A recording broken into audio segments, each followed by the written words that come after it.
Hello दोस्तों। आज हम लोग समसामयिकी घटना चक्र का पहला अध्याय हिंदी साहित्य का इतिहास पढ़ेंगे। सबसे पहले शुरुआत करते हैं पहले प्रश्न से। हिंदी साहित्य के इतिहास लेखन की परंपरा का सूत्रपात किसने किया? इसका सही उत्तर होगा गारसा दत्तासी। इसके अतिरिक्त जानकारी ले लेते हैं। हिंदी साहित्य के इतिहास लेखन की परंपरा का सूत्रपात गारसा दत्तासी ने किया, जिन्होंने फ्रेंच भाषा में इस्तावार दला लिटरेतुर एंदुई ए हिंदुस्तानी ग्रंथ लिखा। इसमें हिंदी और उर्दू के अनेक कवियों का विवरण वर्ण क्रमानुसार दिया गया है। इसका प्रथम भाग सन 1839 में तथा द्वितीय भाग सन 1847 में प्रकाशित हुआ था। अन्य महत्वपूर्ण तथ्य की ओर चलें तो जानते हैं कि सन 1888 में एशियाटिक सोसाइटी ऑफ बंगाल की पत्रिका के विशेषांक के रूप में जॉर्ज ग्रियर्सन द्वारा रचित the modern vernacular literature of Hindustan का प्रकाशन हुआ, जो नाम से इतिहास न होते हुए भी सच्चे अर्थ में हिंदी साहित्य का पहला इतिहास कहा जा सकता है। दूसरे प्रश्न की ओर चलें। हिंदी साहित्य के इतिहास लेखन का सर्वप्रथम प्रयास किसने किया था? इसका भी उत्तर होगा गारसा दत्तासी। तृतीय प्रश्न की ओर चलते हैं। हिंदी साहित्य के इतिहास का लेखन सर्वप्रथम किस भाषा में हुआ? इसका उत्तर होगा फ्रेंच। हिंदी साहित्य का इतिहास लिखने वाले प्रथम लेखक का नाम क्या है? इसका उत्तर होगा गारसा दत्तासी। अगले प्रश्न की ओर चलते हैं। पांचवा प्रश्न। काल क्रमानुसार लिखा गया हिंदी साहित्य का प्रथम इतिहास ग्रंथ है।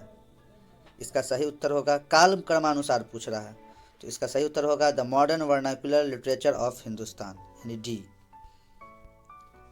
छठा प्रश्न। इस्तावार दला लिटरेत्यूर एंदुई ए हिंदुस्तानी नामक हिंदी साहित्य के इतिहास ग्रंथ के लेखक का नाम क्या है? तो इसका सही उत्तर होगा ए गारसा दत्तासी। सातवां प्रश्न।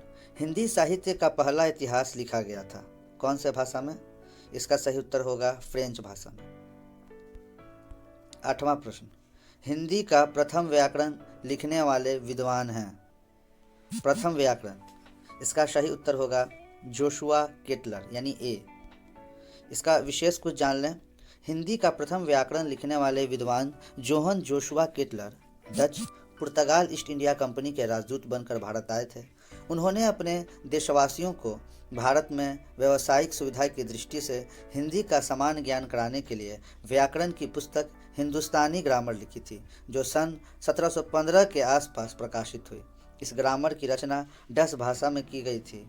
डॉक्टर गियर्सन ने अपने ग्रंथ लिंग्विस्टिक सर्वे ऑफ इंडिया में इस पुस्तक का तथा उसके लेखक का संक्षिप्त परिचय दिया है। सन 1943 में पंडित किशोरी दास वाजपेयी का ब्रज भाषा व्याकरण प्रकाशित हुआ और इसी के साथ व्याकरण लेखन में नई चेतना का संचार हुआ।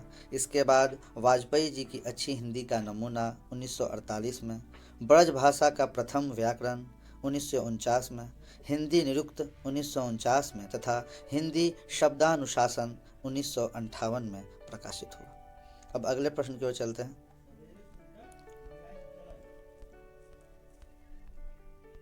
हिंदी साहित्य के इतिहास को व्यवस्थित रूप देने का श्रेय किसको है? इसका सही उत्तर होगा आचार्य रामचंद्र शुक्ल।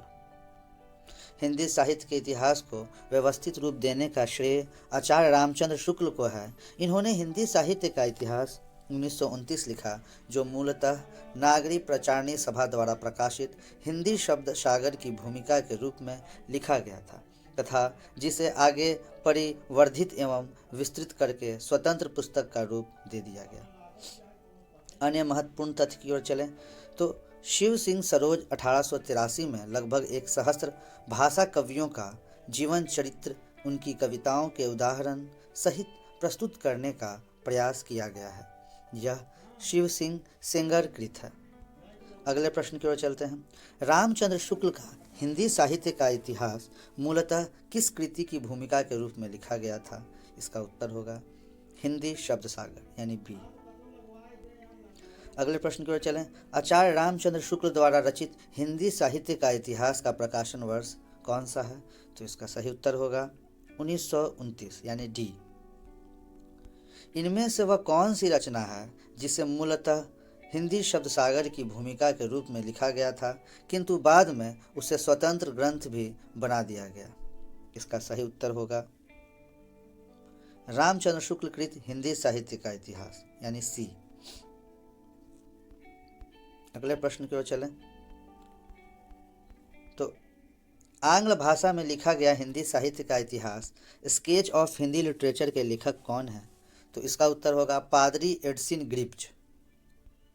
इसका विशेष कुछ जान लें। आंग्ल भाषा में लिखा गया हिंदी साहित्य का इतिहास स्केच ऑफ लिटरेचर के लेखक पादरी एडसिन ग्रिप्च हैं। पादरी FEA के द्वारा लिखित हिंदी साहित्य का इतिहास ए हिस्ट्री ऑफ हिंदी लिटरेचर नाम से प्रकाशित हुआ था। The modern vernacular literature of Hindustan के लेखक जॉर्ज ग्रियर्सन। अगले प्रश्न की ओर चलते हैं। ग्रियर्सन कृत the modern vernacular literature of Hindustan का हिंदी अनुवाद किसने किया? इसका सही उत्तर होगा डॉक्टर किशोरी लाल गुप्त।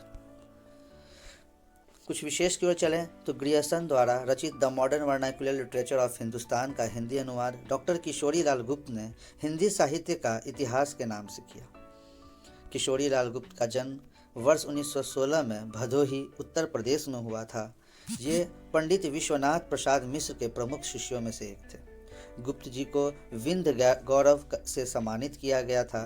गुप्त जी की कृति हिंदी साहित्य का प्रथम इतिहास हिंदी प्रचारक संस्थान वाराणसी से प्रकाशित हुई थी। किशोरी लाल गुप्त का अंतिम प्रकाशित कृति सूरसागर की टीका 4 खंडों में है। क्या नाम है? सूरसागर की टीका, जो कि 4 खंडों में है। अगले प्रश्न की ओर चलें। The modern vernacular literature of Hindustan Hindi साहित्य के इतिहास ग्रंथ के लेखक का नाम क्या है?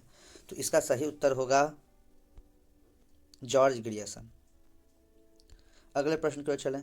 The modern vernacular literature of Hindustan का लेखक कौन है? तो इसका उत्तर होगा जॉर्ज ग्रियर्सन। अगले प्रश्न की ओर चलते हैं। डॉक्टर किशोरी लाल गुप्त ने इनमें से किस ग्रंथ का हिंदी अनुवाद हिंदी साहित्य का प्रथम इतिहास शीर्षक से किया? तो इसका सही उत्तर होगा द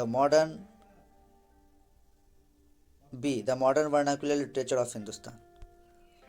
अगले प्रश्न की ओर चलते हैं। इनमें से किस साहित्य इतिहास ग्रंथ को किशोरी लाल गुप्त ने हिंदी साहित्य का प्रथम इतिहास नाम से अनुवाद करके प्रकाशित कराया? इसका सही उत्तर होगा D, the modern vernacular literature of northern Hindustan.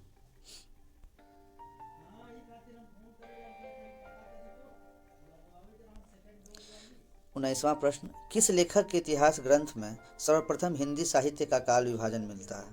तो इसका सही उत्तर होगा जॉर्ज ग्रियर्सन। हिंदी साहित्य के इतिहास का काल विभाजन करने वाले प्रथम इतिहासकार डॉक्टर जॉर्ज ग्रियर्सन हैं। उन्होंने आदिकाल की अंतिम सीमा 1400 ईस्वी तक मानी है। 20वां प्रश्न। किस साहित्य इतिहास के लेखक ने काल विभाजन में कवियों के नाम का सर्वाधिक उपयोग किया है? तो इसका सही उत्तर होगा मिश्र बंधु। हिंदी साहित्य इतिहास की परंपरा में मिश्र बंधुओं ने अपनी कृति मिश्र बंधु विनोद में लगभग 5000 कवियों का स्थान दिया, जिसे 8 से भी अधिक कालखंडों में विभक्त किया गया है। इस प्रकार मिश्र बंधु ने काल विभाजन में सर्वाधिक कवियों के नाम का उल्लेख किया। अगले प्रश्न की ओर चलते हैं।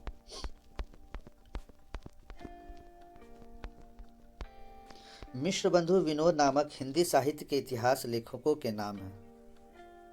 क्या हैं? गणेश बिहारी मिश्र, श्याम बिहारी मिश्र और सुखदेव बिहारी मिश्र, यानी कि आंसर बी। मिश्र बंधु विनोद नामक हिंदी साहित्य के इतिहास लेखकों के नाम गणेश बिहारी मिश्र, श्याम बिहारी मिश्र एवं सुखदेव बिहारी मिश्र हैं। मिश्र बंधु विनोद के 4 भाग थे। प्रथम 3 भागों का प्रकाशन सन 1913 में किया गया, जबकि चौथा भाग सन 1934 में प्रकाशित हुआ। मिश्र बंधुओं ने मिश्र बंधु विनोद के प्रथम 3 भागों को हिंदी नवरत्न के नाम से प्रकाशित किया। प्रथम 3 भागों को हिंदी नवरत्न के नाम से प्रकाशित किया। अगले प्रश्न की ओर चलते हैं। मिश्र बंधु विनोद का चौथा भाग कब प्रकाशित हुआ? इसका सही उत्तर होगा 1934 ईस्वी में। मिश्र बंधु विनोद कितने भागों में प्रकाशित हुआ था? तो इसका सही उत्तर होगा 4 भागों में, यानी बी। पहले में 3 भाग हुआ और अंतिम में 1 भाग, यानी जो 1934 में प्रकाशित हुई। मिश्र बंधुओं ने परिवर्तन काल की सीमा निर्धारित की है। परिवर्तन काल, इसका सही उत्तर होगा संवत 1890 से संवत 1925 विक्रमी संवत। अब विशेष जान लेते हैं कि मिश्र बंधुओं ने मिश्र बंधु विनोद में काल विभाजन का प्रयास किया, जो इस प्रकार है। प्रारंभिक काल 700 से 1440 विक्रमी संवत तक, माध्यमिक काल 1445 से 1680, अलंकृत काल 1681 से 1889, परिवर्तन काल 1890 से 1925 और वर्तमान काल 1926 से अब तक। अगले प्रश्न की ओर चलते हैं।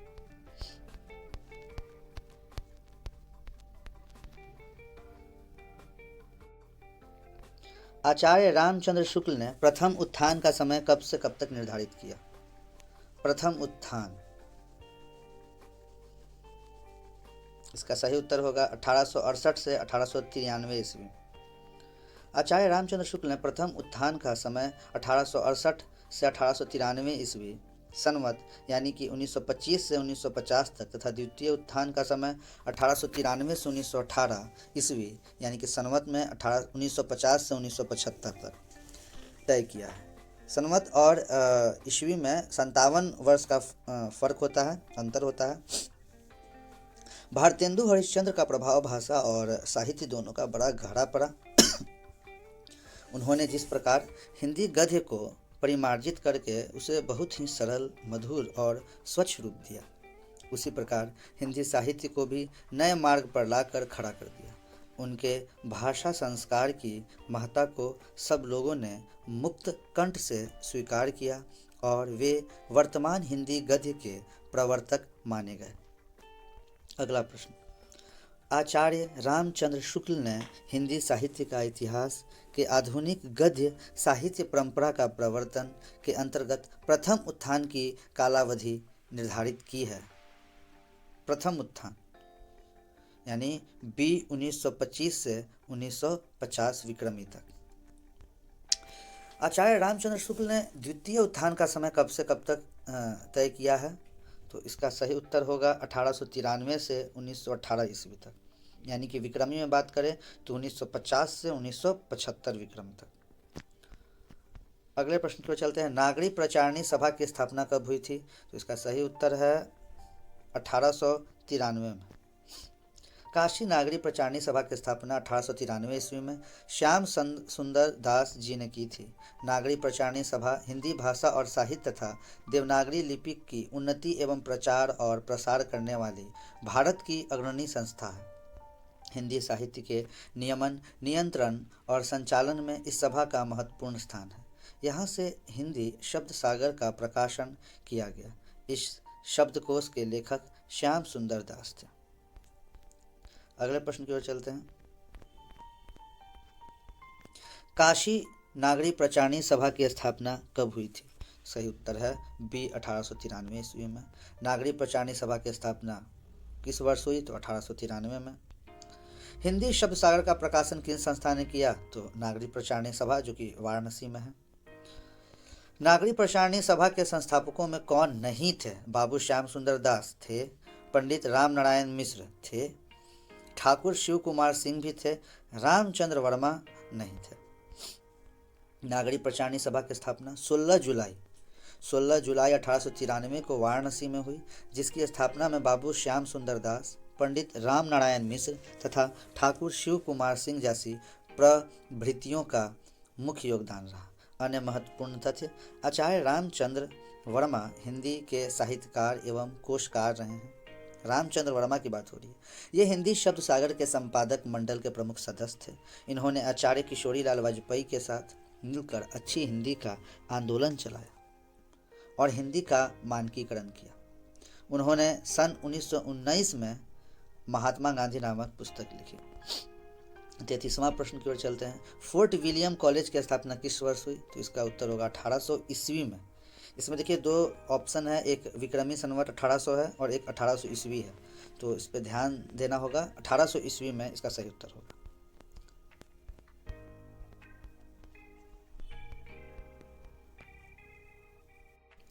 कुछ विशेष जानकारी लेते हैं। वेलेजली ने जॉन गिलक्राइस्ट की अध्यक्षता में ओरिएंटल सेमिनरी की स्थापना की। बाद में यही संस्था फोर्ट विलियम कॉलेज के रूप में परिवर्तित हुई। फोर्ट विलियम कॉलेज की स्थापना टीपू सुल्तान पर ब्रिटेन की निर्णायक विजय की स्मृति में 10 जुलाई 1800 को मार्क्स ऑफ वेलेजली ने की थी और गिलक्राइस्ट उसके हिंदुस्तानी विभाग के अध्यक्ष नियुक्त किए गए थे। उन्होंने हिंदी के शिक्षण के लिए 2 भाषा पंडितों लल्लू लाल तथा सदल मिश्र की नियुक्ति की थी। फोर्ट विलियम कॉलेज की स्थापना कब हुई थी? तो 1800 ईस्वी में, हम लोगों ने अभी पढ़ा। अगले प्रश्न की ओर चलते हैं। फोर्ट विलियम कॉलेज की स्थापना कब हुई थी? तो सन 1800 में। कलकत्ता में स्थापित फोर्ट विलियम कॉलेज के संस्थापक कौन थे? तो इसका उत्तर होगा जॉन गिलक्राइस्ट। 37वां प्रश्न, सदल मिश्र की भाषा की विशेषता क्या है? तो पूर्वीपन। सदल मिश्र चूँकि भारत के पूर्वी भारत के निवासी थे, तो इसका उत्तर भी होगा ए, पूर्वीपन। सदल मिश्र बिहार प्रांत के शाहाबाद जिले के ध्रुवडीहा गांव के रहने वाले शाकद्वीपीय ब्राह्मण थे। इनके पिता का नाम नंदमणि मिश्र था। यह कलकत्ता के फोर्ट विलियम कॉलेज के हिंदुस्तानी विभाग में अध्यापक थे। सदल मिश्र का प्रारंभिक खड़ी बोली गद्य लेखकों में विशेष महत्व है। इनके शब्द संगठन और वाक्य विन्यास दोनों में ही ब्रज भाषा, पूर्वीपन और बांग्ला, इन तीनों का प्रभाव स्पष्ट लक्षित होता है। अगले प्रश्न की ओर चलते हैं। अन्य महत्वपूर्ण तथ्य है, आधुनिक काल में जिस भाषा में हिंदी गद्य लिखा जा रहा है वह खड़ी बोली गद्य ही है। आचार्य रामचंद्र शुक्ल ने खड़ी बोली गद्य का प्रारंभ अकबर के दरबारी कवि गण द्वारा लिखित चंद छंद वर्णन की महिमा से माना है। सदल मिश्र हिंदी के पहले गद्यकार हैं। सदल मिश्र की 2 गद्य कृतियां प्रसिद्ध हैं, नासिकेतोपाख्यान या चंद्रावती भी नाम उसका है, जो कि 1803 में प्रकाशित हुई, और एक है रामचरित, जो कि 1806 में प्रकाशित हुई। रामचंद्र शुक्ल के अनुसार सदल मिश्र ने व्यवहार उपयोगी भाषा लिखने का प्रयत्न किया है। श्याम सुंदर दास ने तत्कालीन गद्य लेखकों में इंशा अल्लाह खां के बाद दूसरा स्थान सदल मिश्र को ही स्वीकार किया। श्याम सुंदर दास ने भी गद्य लेखकों में। लल्लू लाल की रचना प्रेम सागर में ब्रज भाषा का प्रभाव दृष्टिगोचर होता है और शैली आख्यात्मक है। मुंशी सदासुख लाल की रचना सदासुख सागर एक धार्मिक ग्रंथ है। इसकी भाषा पर पंडिताऊपन एवं फारसी का प्रभाव है। इंशा अल्लाह खां की रचना रानी केतकी की कहानी, ये कई एग्जामों में प्रश्न आता है। रानी केतकी की कहानी, जिसे उदयभान चरित भी कहा जाता है, इसकी भाषा पर उर्दू, अरबी एवं फारसी का प्रभाव है। फोर्ट विलियम कॉलेज में जॉन गिलक्राइस्ट हिंदी उर्दू के अध्यापक थे। इन्होंने आगरा के लल्लू लाल और आरा के सदल मिश्र को भाषा मुंशी के रूप में नियुक्त किया। सदल मिश्र की अनेक कृतियाँ हैं, फुलह न बिछाने, सोनम के थंब, चहुदिशी, बढ़ते थे, बाजने लगा, कांति है आदि। फुलह के बिछाने, सोनम के थंब, चहुदिशी, बढ़ते थे, बाजने लगा, कांदती है आदि। लल्लू जी लाल का सर्वाधिक प्रसिद्ध ग्रंथ है, लल्लू जी लाल का, तो इसका उत्तर होगा प्रेम सागर बी। प्रेम सागर किसकी रचना है? तो लल्लू लाल की है। 40वां प्रश्न की ओर चलते हैं। रानी केतकी की कहानी के लेखक, रानी केतकी की कहानी जिसे उदयभान चरित भी कहा जाता है, इंशा अल्लाह खां। रानी केतकी की कहानी के रचनाकार हैं इंशा अल्लाह खां। निम्नलिखित में से कौन फोर्ट विलियम कॉलेज में हिंदी के अध्यापक थे? सदल मिश्र। इनमें से कौन कोलकाता के फोर्ट विलियम कॉलेज से संबद्ध थे? लल्लू लाल यानी ए। नासिकेतोपाख्यान के लेखक कौन हैं? तो सदल मिश्र ए।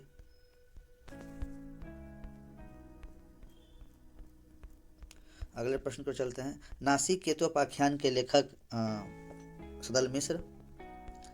इनमें से सदल मिश्र की रचना कौन सी है? सदल मिश्र नासिकेतोपाख्यान।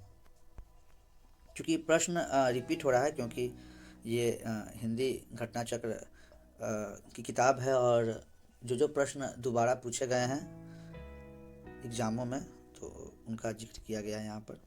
47 प्रश्न है, उदयभान चरित के लेखक।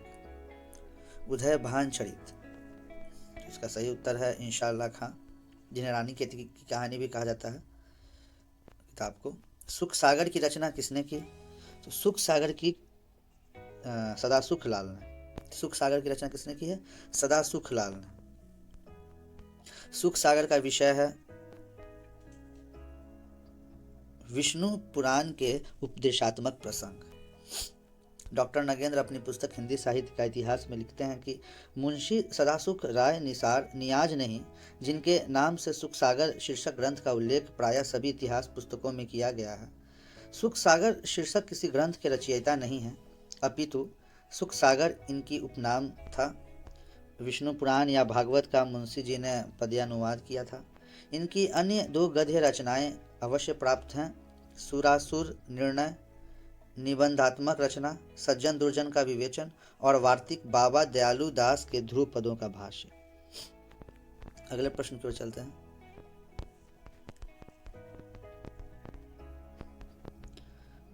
भाषा योग वाशिष्ठ के लेखक हैं राम प्रसाद निरंजनी। इसे अच्छे से दिमाग में बिठा लें। भाषा योग वाशिष्ठ के लेखक हैं राम प्रसाद निरंजनी। भाषा योग वशिष्ठ के लेखक राम प्रसाद निरंजनी हैं। यह ग्रंथ संवत 1768 में लिखा गया। इसे रामचंद्र शुक्ल ने खड़ी बोली में लिखा गया। बहुत साफ सुथरा ग्रंथ बताया। अन्य महत्वपूर्ण तथ्य की बात करें, अब तक पाई गई पुस्तकों में भाषा योगा वाशिष्ठ सबसे पुरानी है, जिसमें गद्य अपने परिष्कृत रूप में दिखाई पड़ता है। इसे रामचंद्र शुक्ल ने खड़ी बोली का प्रथम ग्रंथ माना। इसकी भाषा गुरुमुखी लिपि से मिलती जुलती है। योग वाशिष्ठ के लेखक कौन से? तो राम प्रसाद निरंजनी, याद रखेंगे। खड़ी बोली की पहली रचना है खड़ी बोली की नासिकेतोपाख्यान, जिसका लेखक सदल मिश्र हैं।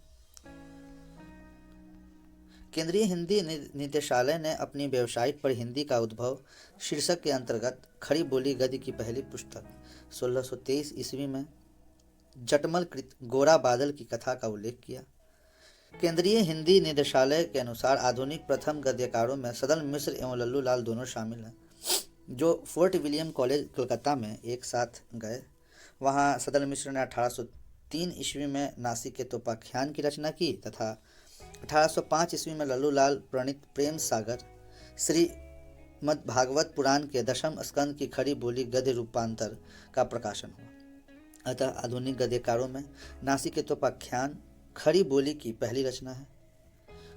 उत्तर प्रदेश माध्यमिक शिक्षा सेवा चयन बोर्ड ने अपनी प्रारंभिक उत्तर कुंजी में इस प्रश्न का उत्तर विकल्प ए माना था, किंतु संशोधित उत्तर कुंजी में विकल्प बी को सही माना गया। कई बार जो उत्तर कुंजी निकलते हैं तो उसका उत्तर गलत दिया होता है, बाद में लोग चैलेंज करते हैं और फिर उसे सही ठहराया जाता है। चलिए अगले प्रश्न की ओर चलते हैं।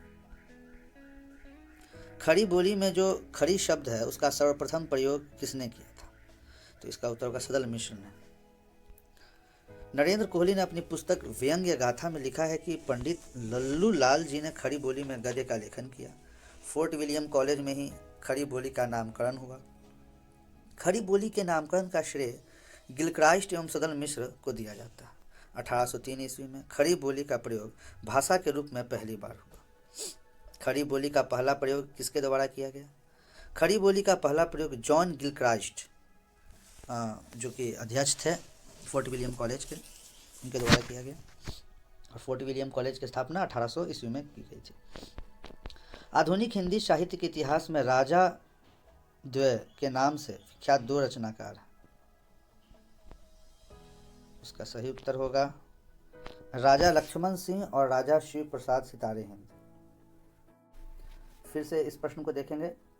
आधुनिक हिंदी साहित्य के इतिहास में राजा द्वय के नाम से विख्यात 2 रचनाकार हैं, राजा लक्ष्मण सिंह और राजा शिव प्रसाद सितारे हिंद। इसे दिमाग में बिठा लेंगे। कुछ विशेष की ओर चलते हैं।